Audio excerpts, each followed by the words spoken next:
If you want to sell products and services to new market segments, Kelly McDonald can help. Kelly literally wrote the book on how to market to people not like you.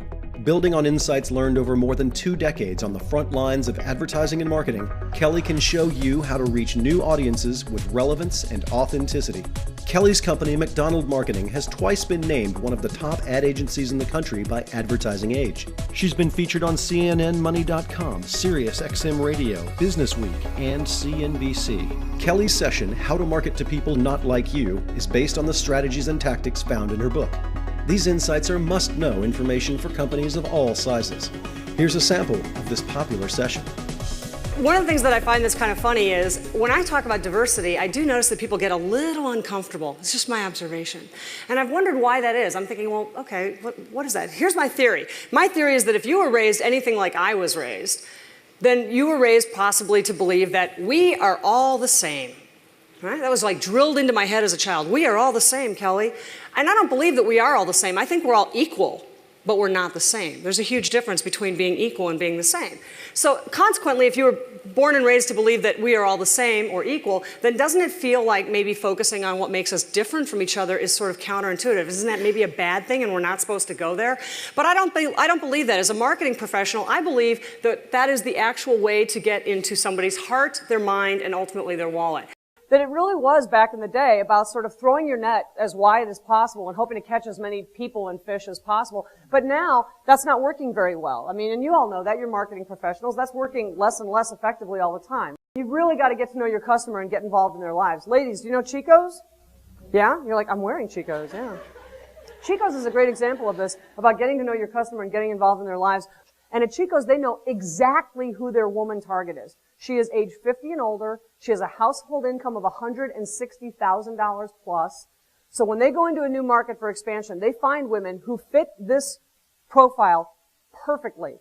And they do what's called a market ride. They pay these women $1,500 to essentially let them sit in the back seat of their car and observe them on a Saturday running their errands. Seriously. Don't mind us.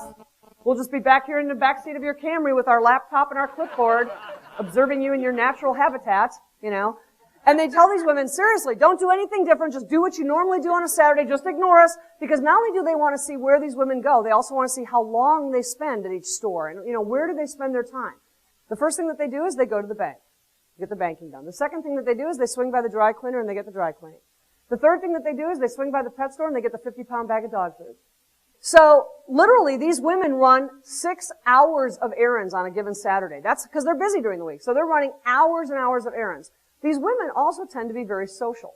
And often in the middle of their busy Saturday, they will make plans to hook up with a girlfriend of theirs for either a quick glass of iced tea or a bite to eat, because they got to eat something, right, while they're running all over town.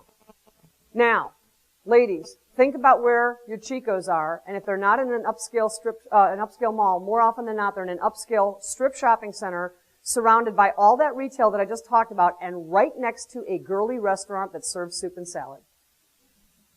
It's so simple, it's brilliant, because Chico's basically says, we know this customer, we want to be in her lives. We don't expect her to come to us, we're going to come to her.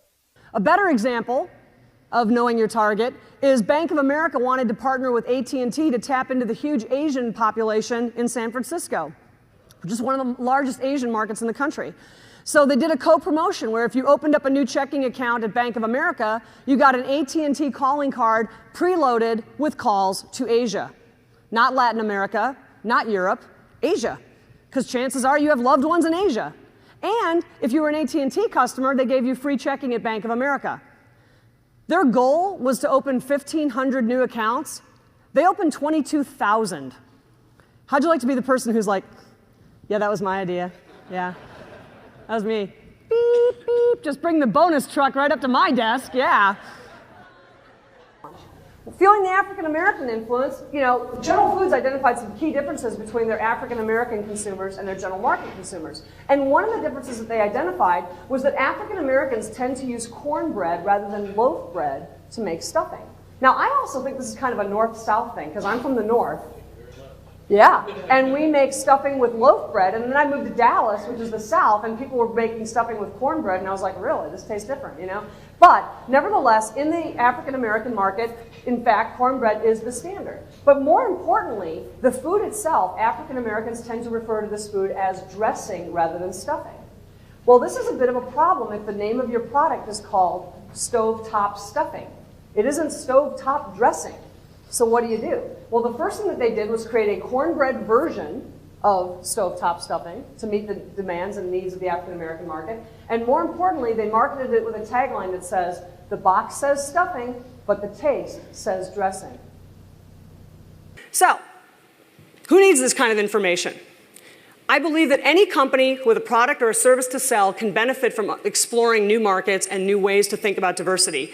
Or any association whose members would benefit from learning about marketing to values, not just the typical demographic segments. Any organization that wants to connect their people internally or externally. So thank you very much. I hope that you have a wonderful day, and thank you for being here. Thank you.